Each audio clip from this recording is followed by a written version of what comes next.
Statistics படி பார்த்தீங்கன்னா ஒரு 80 to 85% of adult population will have back pain or neck pain some point in their life. Regular exercise for the spine is very important.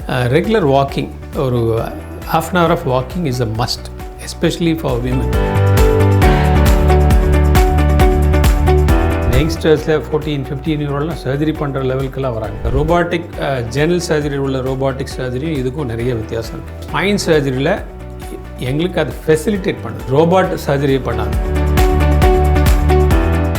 ABP நாடு நேயர்களுக்கு தமிழ் வணக்கம்.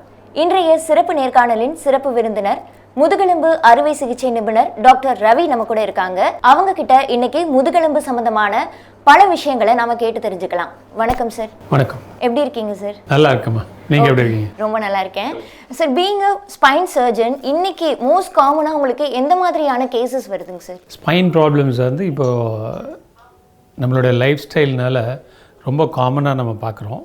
மெயினாக பார்க்க வேண்டியது வந்து செடென்ட்ரி லைஃப் ஸ்டைல்னால back pain, neck pain, back பெயினில் வந்து ஷியாட்டிக்கா, லம்பகோன்னு சொல்லுவாங்க. இந்த மாதிரி டீஜெனரேட்டிவ் கண்டிஷன்ஸ் ரொம்ப காமனாக பார்க்குறோம். Okay sir. இப்போது நீங்கள் சொன்ன மாதிரி செடென்ட்ரி லைஃப் ஸ்டைலுங்கிறது இன்றைக்கி ரொம்பவே வந்து அதிகமாகிடுச்சு. People sitting in desk job வந்து பார்த்தோன்னா மோரோவர் 12 hours எல்லாமே இருக்கிற மாதிரி இருக்குது.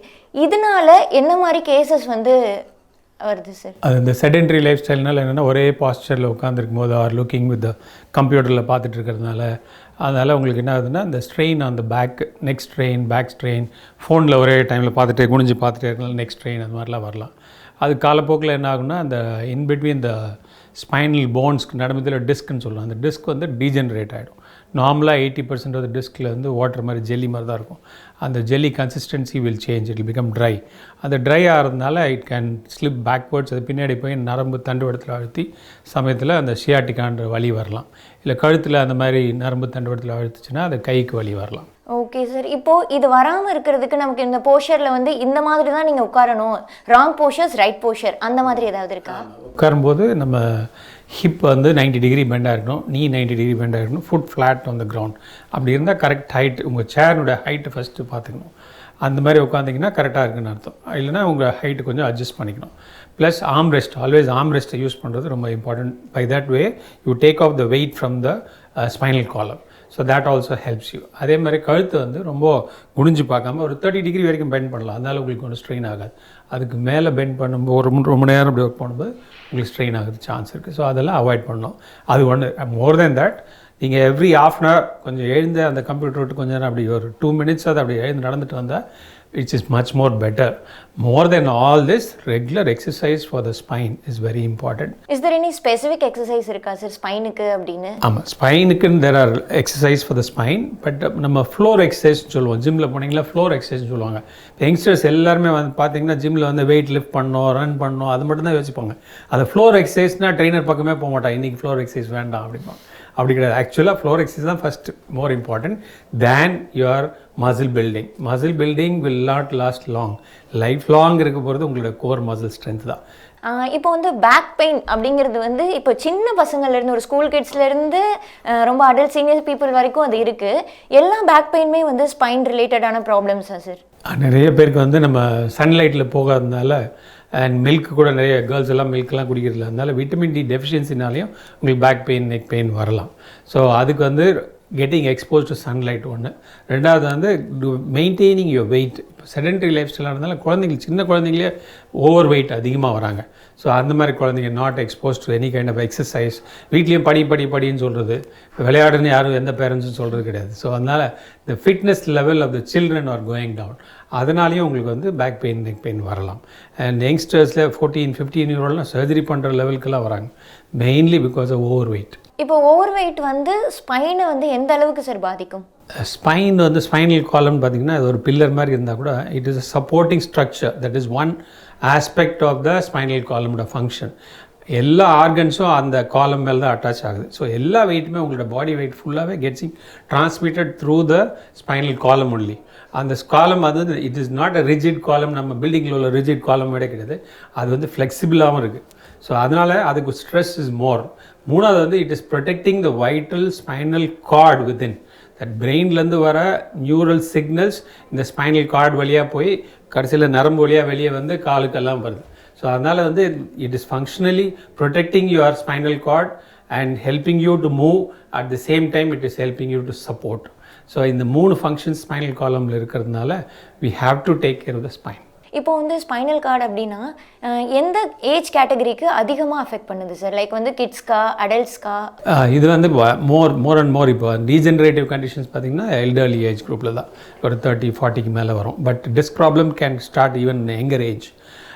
But degenerative conditions are more common in the older age group. Spine problems வந்து ஜெனட்டிக் அந்த மாதிரியும் வர வாய்ப்பு இருக்கு. ஜெனட்டிக் கொஞ்சம் அஃபெக்ட் ஆகலாம், ஜீன்லேயே அஃபெக்ட் ஆகலாம், பட் ஜீன் ஒன்றே காரணம் கிடையாது. இப்போது இன்போர்ன் கண்டிஷன்லேயே சில பேபிஸ் வந்து ஸ்பைனல் கார்டு இஷ்யூஸோடு பிறக்கிறாங்க. அந்த மாதிரியான கேசஸ்லாம் நீங்கள் பார்க்கும்போது என்ன மாதிரி ரேர் கண்டிஷன்ஸ்லாம் அதில் வருதுங்க சார்? ஸ்பைனல் காலமில் ப்ராப்ளம்ன்றது we see what is called congenital scoliosis. பிறவிலேயே அந்த 33 எலும்பு இருக்கணும் ஸ்பைனல் காலமில், அது ஒரு சில எலும்பு ஒட்டி பிறந்துடும். ஸோ அது செப்பரேட் ஆகிருக்கா சரியா. ஸோ அதனால் அப்போதைக்கு பிறவியில் இருக்கும்போது பார்க்கும்போது அவங்களுக்கு நார்மலாக இருக்கிற மாதிரி இருந்தாலும் கொஞ்ச நாள்லேயே அது ஒரு வயசு 2 வயசு ஆகும்போதே அந்த முதுகு தண்டுவட வளைய ஆரம்பிச்சிடும். ஸோ அது வந்து கொஞ்சம் ஏர்லியர் அப்சர்வேஷன் ரொம்ப நீடட். அதாவது இப்போ நிறைய பசங்களுக்கு பார்த்தோன்னா வந்து சின்ன வயசுலேயே அந்த இஷ்யூஸ் இருக்கும், அதை வந்து அட்ரஸ் பண்ணாமல் விடுறது, லைக் வந்து லேட்டராக பார்த்துக்கலாம் இப்போ ஒன்றும் இல்லைன்னு நினச்சிருப்பாங்க. சிலர் வந்து அந்த ஒரு மேரேஜ் ஏஜ் ஒரு 22-23 வந்து கேசஸ் வந்து உங்ககிட்ட அதிகமாக வருதா? அட்லசென்ட் இடியோபதிக் ஸ்கோலியோசிஸ் இது என்னன்னா ஸ்பைன் வந்து சைட் வைஸில் பெண்ட் ஆகும். ஸோ இந்த பிகினிங்கில் அவங்க ஏதோ பாஸ்டர் கரெக்ஷன் தான், சும்மா குழந்தைங்கள வந்து நேராக நில்லுன்னு சொல்லிடுவாங்க. தே won't அப்சர்வ் ப்ராப்பர்லி. அப்போ வந்து ஏர்லியராகவே கொஞ்சம் டாக்டர் அப்ரோச் பண்ணியிருந்தா இட் ஹவ் பின் பெட்டர். அவங்க 13-14 அப்படி அட்லசென்ட் ஏஜில் ஸ்டார்ட் ஆகும். அப்போ தான் அவங்களோட வளர்ச்சி ரொம்ப ரேப்பிடாக இருக்கிறதுனால ஸ்பைன் ஸ்டார்ட்ஸ் பெண்டிங். அதை வந்து ஏர்லியராக கண்டுபிடிச்சோம்னா treatment becomes very simple. Suppose இந்த ஸ்கோலியோசிஸ் வந்து லெஸ் தென் 40 டிகிரி இருக்குது அப்படின்னா அப்போ வந்து நம்ம வெறும் பிரேஸ் வச்சே கரெக்ட் பண்ணிடலாம். வெரஸ் மோர் தென் தட் அது ரொம்ப நாள் விட்டு ஒரு 50-60 டிகிரிக்கு மேலே போயிடுச்சுன்னா ஆப்ரேஷன் பண்ணி தான் சரி பண்ண வேண்டியிருக்கும். அதுக்கு வந்து மெயினாக அவேர்னஸ் இருக்கணும். நம்ம குழந்தைகளை ஒன்றும் பாஸ்டர் சரியாக இல்லையா, அப்போ சப்போஸ் குழந்தை நிற்கும் போது இடுப்பு எலும்போ இல்லை ஷோல்டரோ பேலன்ஸ் சரியாக இல்லை அப்படின்னா குழந்தைய வந்து அம்மாவோ அப்பாவோ வந்து பேரண்ட்ஸ் வந்து குனியை வச்சு முதுகு பார்த்தாங்கன்னாவே அவங்க அந்த ஸ்பைன் பெண்ட் ஆகுதா இல்லையான்னு கண்டுபிடிச்சிடலாம். அது கண்டுபிடிச்சாங்கன்னா உடனே டாக்டர் அப்ரோச் பண்ணுறது ரொம்ப இம்பார்ட்டன்ட். அதர் தென் இட் ஏதாவது சிம்டம்ஸ் வந்து ஸ்பெசிஃபிக்காக ஸ்பைன் ப்ராப்ளம்ஸ் இருந்தால் இந்த மாதிரியான சிம்டம்ஸ் ஏர்லி ஸ்டேஜ்லேயே வரும் அப்படி இருக்கா? ஆமாம், நம்ம யூஸ்வலாக ஸ்பைன்னாவே எல்லாருமே ஸ்பைனல் ப்ராப்ளம்னா ரொம்ப பயந்துருவாங்க. அந்த மாதிரி பயப்படுற மாதிரி ஒன்றும் கிடையாது. ஸ்பைன் வந்து பேக் பெயினோ இல்லை நெக் பெயினோ வந்து எல்லாருக்குமே வரும். ஸ்டாட்டிஸ்டிக்ஸ் படி பார்த்தீங்கன்னா ஒரு 80-85% of adult population will have back pain or neck pain some point in their life. அதில் 85% வெறும் மெடிசின்ஸ், ஃபிசியோதெரப்பி, எக்ஸசைஸ்லேயே குணப்படுத்த முடியும். ஒன்லி 15% தான் அந்த பாப்புலேஷனில் 15% மட்டும்தான் நம்ம ஆப்ரேஷன் பண்ணுற மாதிரி இன்டர்வென்ஷன் பண்ணுற மாதிரி நிலைமை தேவைப்படும். இப்போ ஆர்த்தோபெடிக்ஸில் ஒரு எலும்பு தேய்மானம் அப்படின்னு ரொம்ப காமனான ஒரு டேர்ம் இருக்குது. லைக் இப்போ பார்த்தோன்னா ஒரு 40+ ஏஜ் வந்தாலே விமென்க்கு வந்து அந்த இஷ்யூஸ் வந்திருக்கு. அப்போ ஸ்பைனும் அது மாதிரி தேய்மானம் அந்த மாதிரி ஆகக்கூடிய வாய்ப்புகள் இருக்கா? ஆமாம், ஸ்பைனில் வந்து டீஜெனரேஷன் கண்டிஷன் சொல்கிறோம். லம்பார் ஸ்பாண்டிலோசிஸ், இந்த எக்ஸ்ரேல பார்த்தீங்கன்னா ஸ்பாண்டிலைட்டிஸ் இருக்குன்னு சொல்லிட்டாங்க டாக்டர் அப்படிம்பாங்க. நெக்லேயோ ஸ்பைனில் லோ பேக்லேயோ அந்த மாதிரி இருக்கலாம். அது வந்து ஒன்லி இந்த பேக் பெயின் மட்டும்தான். சப்போஸ் ரொம்ப நேரம் உட்காந்து எழுந்திரிக்கலிங்கன்னா கொஞ்சம் பேக்கில் கொஞ்சம் கேட்ச் இருக்கலாம், இல்லை குனிஞ்சு வேலை செய்யும்போது கொஞ்சம் வலி வரலாம். அந்த மாதிரி இருக்கும்போது அது நத்திங் டு வரி அபவுட். அதே பெயின் காலுக்கு ரேடியேட் ஆகுது, ஷூட்டிங் பெயின் வருது, காலுக்கோ கைக்கோ வருதுன்னா இமீடியட்டாக டாக்டரை அப்ரோச் பண்ணுறது பெட்டர். அந்த ஷூட்டிங் பெயின் வருதுனாவே நரம்பு தண்டுவிடத்தை அது பாதிக்குதுன்னு அர்த்தம். இல்லை காலில் நம்னஸ் வந்தாலோ இல்லை நடக்கிறதுக்கு டிஃபிகல்ட்டி இருந்தாலோ, ஒரு சிலர் வந்து வலி இருந்தால் கூட பொறுத்துட்டு நடந்துருவாங்க. அப்புறம் வீக்னஸ் வந்த பிறகு காலில் வீக்னஸ் வந்த பிறகு கால் மூவ் பண்ண முடியாது, அந்த லெவலில் வருவாங்க. ஸோ அப்போ அந்த வலி வரும்போதே அவங்க அப்ரோச் பண்ணியிருந்தாங்கன்னா பெட்டர். ஸோ இல்லைனா நெக்ஸ்ட் லெவல் என்ன ஆகுனா வீக்னஸ் வரும், அது அடுத்த லெவல் போகும்போது சம்டைம்ஸ் யூரின் மோஷன் கண்ட்ரோலை கூட பாதிச்சிடும். ஸோ அதனால இந்த ஒன்ஸ் தே கெட் த கால் வலியோ இல்லை கை வலியோ இல்லை நம்னஸ் இருக்குது, இல்லை மைல்டு வீக்னஸ் இருக்குது அப்படின்னா உடனே டாக்டர் அப்ரோச் பண்ணுறது பெட்டர். ஸ்பைன் ரிலேட்டட் இஷ்யூஸ் வந்து அட்ரஸ் பண்ணும்போது உங்ககிட்ட எந்த மாதிரியான கேசஸ் சார் ஃபஸ்ட்டு வராங்க? லைக் வந்து எனக்கு பேக் பெயின் இருக்குது அப்படி சொல்கிறாங்களா, இல்லை அது இல்லாமல் சின்ன சின்ன சிம்டம்ஸாக இப்போ ஹெட்டேக் வந்து வருது அந்த மாதிரி சொல்லுவோம்ல, அப்படி என்ன மாதிரியானதை அட்ரஸ் பண்ணுறாங்க? மோஸ்ட்லி என்ன பண்ணுவாங்கன்னா நிறைய பேர் வெறும் பிளெயின் பேக் பெயின்காக நம்மகிட்ட டக்குன்னு ஸ்பைன் சர்ஜன் லெவலுக்கு வரமாட்டாங்க. அவங்க வந்து காமனாக ஜிபி அந்த லோக்கல் டாக்டர்ஸ்கிட்ட தான் பார்ப்பாங்க. அது வந்து தப்பு கிடையாது. அவங்களே அதை சரி பண்ண முடியும். ஃபிசியோதெரப்பி, எக்ஸசைஸ், மைல்டு டேப்லெட்ஸ் கொடுத்து சரி பண்ணிடலாம். பட் எதை அவாய்ட் பண்ணணுன்னா அந்த ரேடியேட்டிங் பெயின் வந்தும் சரியாகலை, இல்லை வீக்னஸ் நம்னஸ் கன்சிஸ்டண்ட்டாக இருக்குது, இல்லை நடக்க முடியல அப்படின்ற போது உடனே அப்ரோச் பண்ணாங்கன்னா பெட்டர். யங்ஸ்டர்ஸ் 30-35 வயசில் சம்டைம்ஸ் அவங்க அந்த சர்ஜரின்ட்ட போகிறதுக்கு பயந்துக்கிட்டு யூரின் மோஷன் கண்ட்ரோல்லாம் போன பிறகு வருவாங்க. அது வந்து ரொம்ப கஷ்டமாக இருக்கும் நம்ம பார்க்கும்போது. ஏன்னா அதுக்கு முன்னாடியே கண்டுபிடிச்சிருந்தா அதெல்லாம் அவாய்ட் பண்ணியிருக்கலாம். இப்போ இந்த ஸ்பைனுக்கும் ஏதாவது ஸ்க்ரீனிங் டெஸ்ட் மாதிரியான இதெல்லாம் இருக்கா சார்? இந்த ஸ்கோலியோசிஸ்க்கு வந்து ஸ்கூல் ஸ்க்ரீனிங் ப்ரோக்ராம்ஸ்னு இருக்குது. ஒரு ஸ்பைன் சர்ஜனோட கைடன்ஸில் அசிஸ்டன்ஸ் எல்லாம் போய் அங்கே உள்ள டீச்சர்ஸ்க்கெல்லாம் டீச் பண்ணி எப்படி இதை ஃபஸ்ட்டு வந்து ஒரு லெக்சர்ஸ் மாதிரி கொடுத்து அந்த பேரண்ட்ஸ் எல்லாம் கூப்பிட்டு ஸ்டூடெண்ட்ஸ் அண்ட் பேரண்ட்ஸுக்கெல்லாம் ஒரு லெக்சர்ஸ் கொடுத்து அப்புறம் ஸ்க்ரீனிங் ப்ரோக்ராம் பண்ணலாம். எந்த சைல்டு வந்து ஷோல்டர் டில்ட் ஆகிருந்தாலும் ஹிப் போன் டில்ட் ஆகிருந்தாலும் உடனே அந்த டீச்சர் வந்து should bring it to the notice of the surgeons or the physiotherapist available. அவங்கள ஒரு சில டெஸ்ட்லாம் பண்ணி சிம்பிள் ஸ்க்ரீனிங் டெஸ்ட் பண்ணி ஸ்கோலியோசிஸ் இருக்கா இல்லையா அப்படின்னு கண்டுபிடிக்கலாம். அப்படி இருந்ததுன்னா ஃபர்தராக எக்ஸ்ரேஸ் அந்த மாதிரி போகணும். அது இல்லாமல் ஃபுட் ஹேபிட்ஸில் வந்து இப்போ ஸ்பைனுக்கு அப்படின்றதுக்கான ஏதாவது ஸ்பைனுக்குன்னு ஒன்றும் ஸ்பெசிஃபிக்காக இல்லை. Anything which reduces your wait is very important. நம்ம வந்து நான் சொன்ன மாதிரி அந்த இட்ஸ் லைக் எ பில்லர். இந்த ஸ்பைனல் காலம் தான் எல்லா வெயிட்டையும் எடுத்துக்குது. ஸோ வெயிட் எவ்வளோக்கு எவ்வளோ மெயின்டைன் பண்ணுறீங்களோ அவ்வளோக்கு எவ்வளோ உங்களுக்கு ஸ்பைன் ப்ராப்ளம் அக்ரிவேட் ஆகாது. Suppose a patient spine back பெயினோட வராங்க அப்படின்னா அவங்களோட வெயிட் வந்து ஒரு BMI 30 இருக்குது அப்படின்னா அதை திருப்பி நார்மல் லெவல் 25 கொண்டு வந்துட்டாங்களாவே அவங்களோட பெயின் ஆல்மோஸ்ட் 50% மேலே குறைஞ்சிரும். இப்போது ஒபிசிட்டி பற்றி சொல்லியிருந்தீங்க. இப்போ கிட்ஸுமே வந்து நிறைய பேர் வந்து ஒபீஸாக இருக்கிறாங்க, யங்ஸ்டர்ஸ் இருக்கிறாங்க. இப்போ அவங்களுக்கு பேக் பெயின் வரும்போது டக்குனு யாருமே ஸ்பைன் அப்படின்னு தோணாத பேரண்ட்ஸ்க்காக இருக்கட்டும், அந்த டைமில் சார் எப்படி அதை அட்ரஸ் பண்ணணும்? லைக் கிட்ஸ்க்கு வந்து எக்ஸாக்டாக சொல்ல தெரியாது எனக்கு இங்கே தான் பெயின் இருக்குது அப்படின்னு. இல்லை, கிட்ஸ் தான் கரெக்டாக சொல்லுவாங்க. அடல்ட்ஸ் தான் வந்து கன்ஃபியூஸ் ஆகிக்குவாங்க, இங்கே வழியா அங்கே வழியான்னு அவங்களால சொல்ல தெரியாது. பட் குழந்தைங்க தேர் வெரி பர்டிகுலர். அவங்களுக்கு மற்ற இதெல்லாம் டிஸ்ட்ராக்ஷன்ஸ் ஒன்றும் இல்லாததுனால, மைண்டில் ஓவர் திங்கிங் இல்லாததுனால மெனிய டைம்ஸ் ஒரு குழந்தை வந்து எனக்கு கால் வலி ரேடியேட்டிங் பெயின் இருக்குன்னா அவன் கரெக்டாக சொல்லுவான். அதை வச்சு அவனுக்கு எந்த டிஸ்க் அஃபெக்ட் ஆகிருன்னு கூட சொல்ல முடியும். அந்தளவுக்கு ஷார்ப்பாக கரெக்டாக சொல்லிவிடுவாங்கப்பா குழந்தைங்க. பிகாஸ் அவங்களுக்கு வேறு மென்டல் தாட் ஒன்றும் இல்லை, டிஸ்ட்ராக்ஷன்ஸ் ஒன்றும் இல்லை, அட்டென்ஷன் சீக்கிங்லாம் அந்த மாதிரி ஒன்றும் தேவையில்லை அவங்களுக்கு. ஸோ அதனால் அவங்க வந்து குழந்தைங்க வந்து ஒரு ரேடியேட்டிங் கால் வலியோடு இருக்குது அப்படின்னு சொன்னாங்களே, நடக்கிறது கொஞ்சம் கஷ்டமாக இருக்குமா, இல்லை டில்ட் ஆகிருக்கான் அப்படின்னா உடனே பேரண்ட்ஸ் வந்து ரீச் பண்ணணும். தென் வந்து இப்போ open spine surgery and minimal invasive surgery இது ரெண்டுத்துக்குமான டிஃபரன்ஸ் என்ன? எதுக்காக பயன்படுத்தப்படுது? ஸ்பைன் சர்ஜரி ஆஸ் சச் வந்து ஒரு லாஸ்ட் 3 decades ரேப்பிட்லி அட்வான்ஸிங்னு சொல்லுவோம். அதில் வந்து மைக்ரோஸ்கோபிக் சர்ஜரி தான் முதல்ல ஆரம்பிச்சது.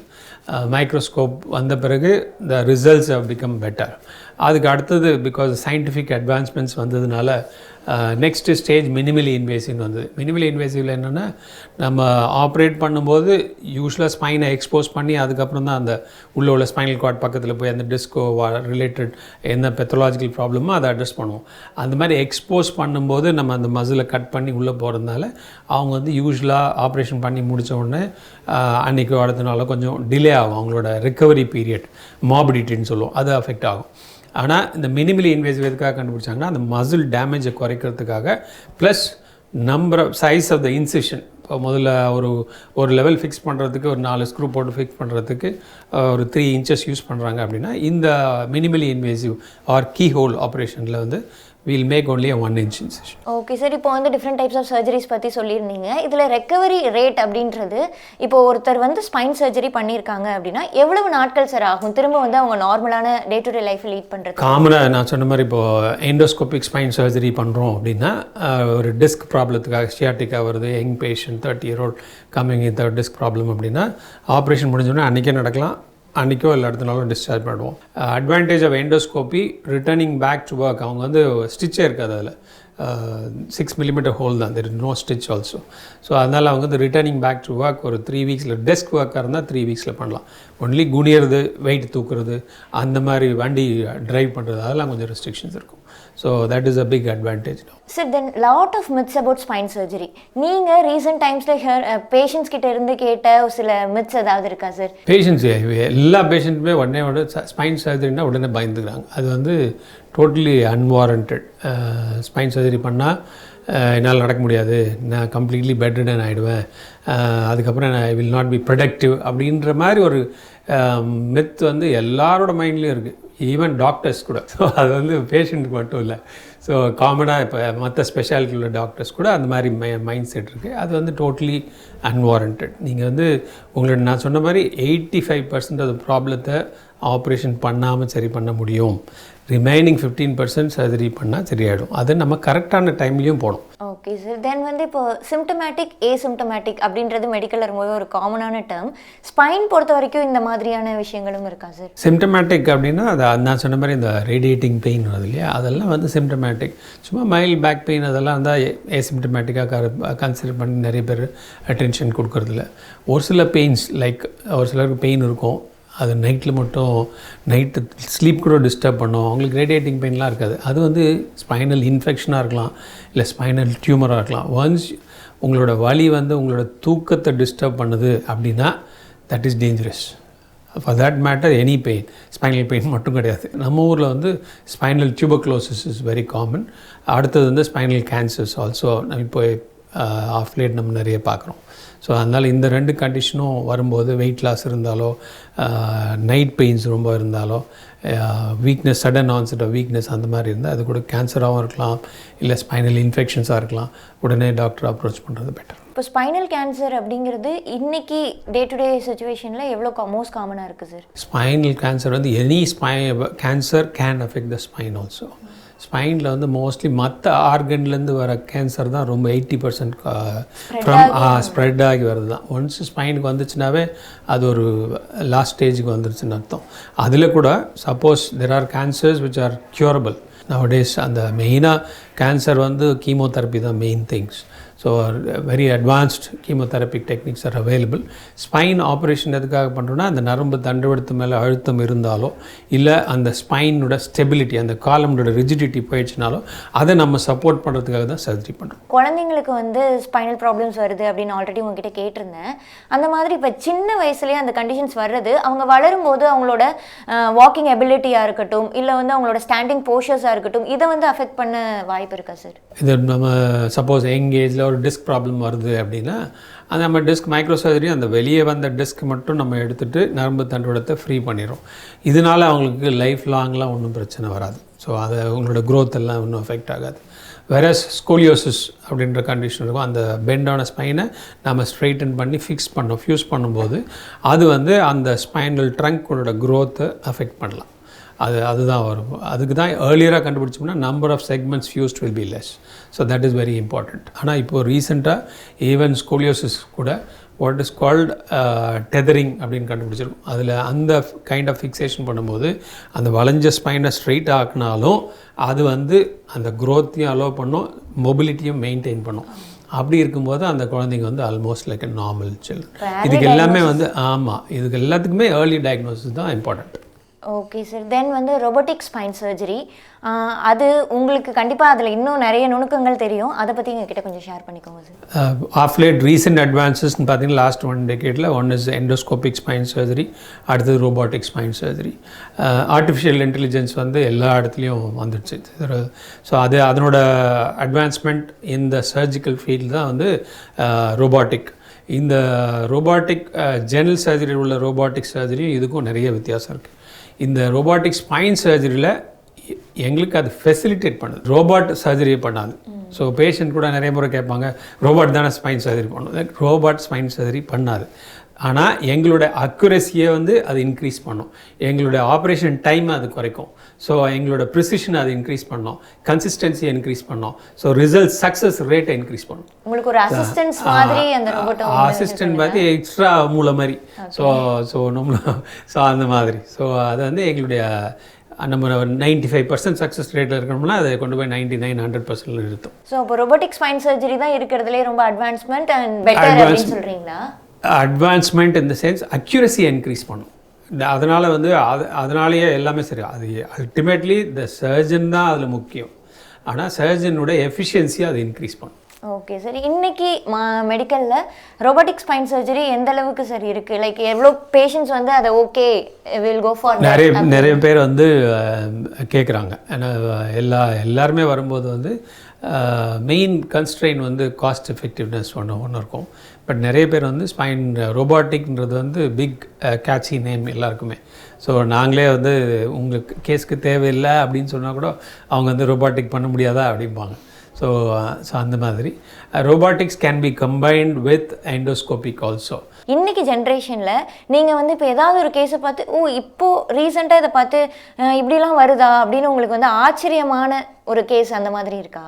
லைக் வந்து கிட்ஸ்க்கு இந்த டைமில் இப்படி வந்திருக்கா, யங்ஸ்டருக்கே இப்படி வருதா, அந்த மாதிரி. யங்ஸ்டர்ஸ்க்கு வந்து ஒரு சிலருக்குலாம் சின்ன குழந்தைங்களுக்கு வந்து ஸ்பான்லோலிசிஸ்ன்னு சொல்லுவோம், ஸ்கோலியோசிஸ் சொல்லுவோம். அதெல்லாம் சிவியர் டிஃபார்மிட்டிஸ் இப்போது ஒரு 1 மந்த் முன்னாடி கூட பண்ணோம். ஸோ மல்டிபிள் நீங்கள் சொன்ன மாதிரி பிறவியிலேருந்தே இருந்தது. பட் அதை கொஞ்சம் போஸ்ட்போன் பண்ணி ஃபைனலாக ஒரே சர்ஜரியில் பண்ணணுன்னு அவங்க ஃபேமிலி விரும்பினால வெரி ரிஸ்கி ஆப்ரேஷன். அவங்க டாக்டர் ஃபேமிலி வேறு. ஸோ அந்த மாதிரி ஆப்ரேஷன் பண்ணும்போது கொஞ்சம் சேலஞ்சிங் கேசஸ் தான் நம்மளுக்கு. சிவியர் டிஃபார்மிட்டி நம்மளுக்கே கொஞ்சம் அந்த குழந்தையை பார்க்கும்போது கஷ்டமாக இருக்கும். கடவுள் வந்து இந்த மாதிரி ஒரு கஷ்டத்தை கொடுத்துருக்காருன்னு. பட் ஆனால் அதை நம்ம மென்டலி ப்ரிப்பேர் பண்ணி அவங்களையும் பேஷண்ட்ஸ் எல்லாம் கவுன்சில் பண்ணி எல்லாம் பண்ணும்போது பர்ஃபெக்டாக முடிஞ்சுது. So that is a good thing about. And last but not the least, like வந்து செடென்ட்ரி லைஃப் ஸ்டைல் அப்படின்றது இன்றைக்கி ஸ்பைனை வந்து பயங்கரமாக அஃபெக்ட் பண்ணுது அப்படின்னு நீங்கள் சொல்லியிருந்தீங்க. எங்களுக்கு வந்து ஒரு 3 டிப் அந்த மாதிரி சொல்லுங்கள் சார். இன்றைக்கி இருக்கிற எல்லா யங்ஸ்டர்ஸ்க்கும், கிட்ஸு, ஸ்கூல் சில்ட்ரன் எல்லாருக்குமே ஒரு 3 டிப், இது 3 நீங்கள் ஃபாலோ பண்ணி உங்களோட ஸ்பைனை காப்பாற்றிக்கோங்க அப்படின்றத நீங்கள் சொல்லிடுங்க. ஸோ யூஸ்வலாக ஸ்பைனுக்கு பெஸ்ட் எக்ஸசைஸ்னால் swimming is one of the best exercise. But அது நம்ம ஊரில் வந்து ஸ்விம்மிங் ஆக்சஸ் எல்லாருக்கும் கிடைக்காது. ரெகுலர் வாக்கிங், ஒரு half an hour of walking is a must, especially for women, because womenல வந்து what is a condition called osteoporosis சொல்கிறோம், bone weakness, because the hormonal changes it happens naturally for them after menopause. So அதை நீங்கள் prevent பண்ணணும்னு நினச்சிங்கன்னா first உங்களோட phone strength increase பண்ணணும். அந்த bone strength increase பண்ணுறதுக்கு only way is by walking. அதே மாதிரி taking enough amount of milk, exposure to sunlight, அதெல்லாம் ரொம்ப important to maintain your bone health. Second, spine ஹெல்த்னும் போது one is walking, other is floor exercise. There are floor exercise, anybody இந்த push ups, plank, all that they will say. So அதெல்லாம் வந்து நீங்கள் பண்ணிங்கன்னா தான் better. And maintaining sit ups, all that. So basic exercise தான், ஒன்றும் பெரிய காம்ப்ளெக்ஸ் எக்ஸசைஸ் கிடையாது. அதை நீங்கள் ரெகுலராக பண்ணணும். ஓகே சார், இதில் நீங்கள் ஸ்பெசிஃபிக்காக சொன்ன ஒரு பாயிண்ட் நான் ரொம்ப நேரமாக நோட் பண்ணேன். பால் குடிங்க, மில்க் வந்து ரொம்பவே இம்பார்ட்டன்ட் சொல்லியிருந்தீங்க. ஆனால் விமென்க்கு ஆஸ்டியோபோரோசிஸ் எல்லாத்துக்குமே விட்டமின் டின்றது ரொம்ப இம்பார்ட்டண்ட். இப்போது ஆனால் நிறைய பேர் வந்து ஸ்கின் ஹெல்த் அப்படின்னு ஒரு டேர்ம்குள்ளே உள்ளே போகிறதுனால மேக்ஸிமம் வந்து லாக்டிக்கை வந்து அவாய்ட் பண்ணுங்க அப்படின்றது வர ஆரம்பித்ததில், ஈவன் இன்க்ளூடிங் மீ, நான் வந்து பாலை குடிக்கிறது இல்லை. அதான் நிறைய கேர்ள்ஸ் வந்து நான் பேஷண்ட்டை பேசும்போது கேர்ள்ஸ் யாருமே மில்க் சாப்பிடல. ஒன்று வந்து வெயிட் போட்டுருவாங்களாம், அது எனக்கு வந்து லாக்டிக் ஆசிடில் இன்டாலரன்ஸ் அப்படின்னு சொல்கிறாங்க. So that I don't know how for it is true. மெயினாக வெயிட் போட்டுருவோம் அப்படின்ற ஒரு இதுக்காக தான் அவங்க குடிக்கிறதில்ல. அது வந்து தவறான ஒரு கான்செப்ட். திடீர்னு இப்போ சில ஆக்சிடென்ட்ஸ்னால காஸ் ஆகிற ஸ்பைன் ப்ராப்ளம்ஸ்லாம் வந்து எந்த அளவுக்கு காமன், அதை எப்படி க்யூரபிள்? அந்த ஆக்சிடென்ட் சைட்லேயே நம்ம ரிட்ரீவ் பண்ணும்போது, அவங்கள எடுக்கும்போது அந்த ஸ்பைனல் போர்டோட ப்ரொடெக்ட் பண்ணி எடுத்தோம்னா further damage to the spinal cord. அவங்களுக்கு வந்து அடிபடும் போது நரம்பு தண்டோட அவ்வளோ மோசமாக அடிபட்டிருக்காது. பட் அந்த டிரான்ஸ்போர்ட் ப்ராப்பர் ஸ்பைன் ப்ரொடெக்ஷன் கொடுக்காததுனால அந்த டிரான்ஸ்போர்ட்லேயே ஒரு சிலர் டேமேஜ் ஆகிடும். அப்போ அந்த ஃபஸ்ட் எய்ட்லேயே ரொம்பவே காஷியஸாக, ஃபஸ்ட் எய்ட்லேயே ரொம்ப காஷியஸாக. அடிபட்டோடனே அவங்களுக்கு கால் மூவ் பண்ணுற மாதிரி இருக்கும். அதை நம்பிட்டு அவங்க பேக் பெயின் இருந்தாலும் எழுந்து நடக்க ஆரம்பிச்சிருவாங்க. அப்போ அது ஒன்று ஃபர்தராக டேமேஜ் பண்ணும் ஸ்பைனல் கார்டு. ஸோ அந்த மாதிரி பண்ணாமல் ப்ராப்பர் கேர் எடுத்து ஷிஃப்ட் பண்ணணும் பேஷண்ட்டை. ரெண்டாவது வந்து ஏர்லியராக ஹாஸ்பிட்டல் ரீச் ஆகணும். இப்போ உள்ள டெக்னாலஜியில் பார்ஷியல் டேமேஜ் உள்ளவங்க எல்லாமே நம்ம ஆப்ரேஷன் பண்ணோம்னா they can get back to normal. Recovery chance are very high. Whereas complete பேரப்ளீஜியாக்கு வந்து ஆப்ரேஷன் பண்ணுறது எதுக்காக அப்படின்னா, அந்த ஸ்பைனல் காலம் ஃபிக்ஸ் ஆகிறதுனால உங்களுக்கு ப்ரீதிங் பெட்டர் ஆகும், உட்கார வைக்க முடியும், உங்களை வீல் சேரில் மூவ் பண்ண முடியும். அப்போ அந்த பெட் சோர்ஸ் அதெல்லாம் டிவிடி அது மாதிரி திங்ஸ் எல்லாம் வராமல், காம்ப்ளிகேஷன் வராமல் ப்ரொடெக்ட் பண்ண முடியும். ஓகே சார், ஸ்பைனல் இன்ஜுரிஸில் இவ்வளோ டேர்ம்ஸ் இருக்குன்றது இப்போ நீங்கள் சொல்லி தான் தெரியுது. And then what about spinal infections sir? Spinal infections வந்து நம்ம முதல்லலாம் நம்ம ஊர் வந்து டிபி தான், அந்த ஸ்பைன் வந்து ரொம்ப காமன். அதுவும் அந்த காலத்தில் வந்து ரொம்ப சின்ன குழந்தைங்களுக்கு டிபி ஸ்பைன் வந்துடும். ரொம்ப வளைஞ்ச மாதிரி இப்போ சினிமாலெலாம் கூட காட்டுவாங்க, ஒரு வெரி பெண்ட் பாஸ்டரில் இருக்குது. அதெல்லாம் வந்து ஓல்டு ஹிஸ்ட்ரி ஆஃப் டிபி. அப்போ வந்து அது சர்ஜிக்கல் டெக்னிக்ஸ் எல்லாம் இல்லாததுனால வெறும் மெடிசன்ஸ் பற்றி கொடுத்து ட்ரீட் பண்ணும்போது அவங்க வந்து they went in for a kyphosis. So அதனால் ஹம்ப் இருக்கும் பேக்கில், அந்த மாதிரி இருப்பாங்க. இப்போ வந்து ஏர்லியராக கண்டுபிடிச்சோம்னா நான் சொன்ன மாதிரி whenever the பெயின் வந்து night pain disturbing your sleep அப்படின்னா நம்ம ஊரில் மோஸ்ட்லி அது வந்து டிபியாக இருக்கலாம். அப்போ வந்து உடனே அப்ரோச் பண்ணி ஒரு எம்ஆர்ஐ ஸ்கேன் பண்ணி பார்த்தது இன்ஃபெக்ஷன் தான் அப்படின்னா பயாப்சி மட்டும் பண்ணிவிட்டு டிபி மெடிசன் போட்டால் கம்ப்ளீட்டாக சரியாயிடும். early diagnosis is the best way to cure anything. அடுத்தது வந்து இப்போ டயபெட்டிக்ஸ்க்கு ரொம்ப common, sugar patients are very common அப்படிங்கிறதுனால கிட்னி பேஷண்ட்ஸ் ஆல் திஸ் இவங்களுக்கெல்லாம் வந்து spinal infections like bacterial infections அவங்களுக்கு வரலாம், அவங்களோட இம்யூன் லெவல்ஸ் குறைவாக இருக்கிறதுனால. சார் இந்த ஹம்ஸ் பற்றி சொல்லியிருந்தீங்கல்ல, இப்போ ஹம்ஸுமே வந்து ஈவன் கியூரபிளா சார்? திரும்ப அவங்களோட போஷன் அவங்கள வந்து அவங்க சிவியர் கைஃபோசிஸ் இருந்தாலும் இப்போ உள்ள டெக்னாலஜி வச்சு நம்ம வந்து திருப்பி அவங்கள ஃபுல் கைஃபோசிஸை கரெக்ட் பண்ண முடியும். Okay sir, thank you for your time and much more information about the spine and robotic spine surgery, sir, and thank you. Thank you very much.